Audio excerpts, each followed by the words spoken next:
तर नमस्कार मित्रांनो, स्वागत आहे आपल्या डेली ब्लॉग 7 मध्ये. सकाळी लवकर आवरल्यानंतर मी निघालो दुकानाकडे आणि आज सकाळीच मेसेज आला होता, आज दिवसभर लाईट नसणार आहे.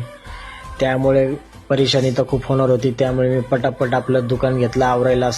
फरशीवरती पाणी वगैरे मारून झाल्यानंतर फरशी धुतल्यावर पुसून वगैरे घेतली आणि बसलो बिलबुक काढून. बिलबुकमध्ये सांगितलं सगळं अमर शेटला की कोणती कोणती आज ऑर्डर आहे.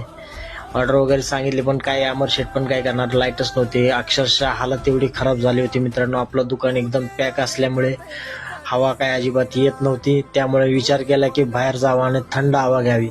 बाहेर गेलोच होतो तर आपले शेजारचे सुद्धा एवढं उन्हाने आणि गरमीने एवढे परेशान झाले होते मित्रांनो की काय सांगू तुम्हाला. थोड्या वेळाने आपला मित्र सोहेल आला होता. सोहेलशी गप्पा टप्पा झाल्यानंतर फायनली आपल्या दुकानाची लाईट आली आणि थोड्या वेळाने आपल्याला केक सुद्धा ऑर्डर आले. त्यामुळे मी केक घेऊन निघालो, जे की मला द्यायचे होते रॉयल इनफिल्डला.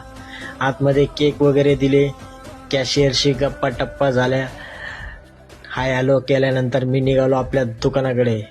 दुकानात पोचणारच होतो तेवढ्यात अमर शेठ दरवाजेतच थांबला होता. भाऊ म्हणला आज उशीर झालेला आहे, पटापट आपल्याला ऑर्डर द्यावी लागणार. त्यामुळे आम्ही आपल्या दुसऱ्या दुकानाकडे निघालो केक घेऊन. केक वगैरे दिला आणि तिकडनं आपल्याला एक कस्टमरचा कॉल आला होता दुकानासाठी. त्यामुळे आम्ही परत निघालो दुकानाकडे. तर अशा तऱ्हेने आज आपला हा ब्लॉग होता मित्रांनो.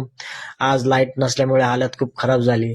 तर लाईक करा, शेअर करा, कमेंट करा आणि फॉलो करा, सबस्क्राईब करा.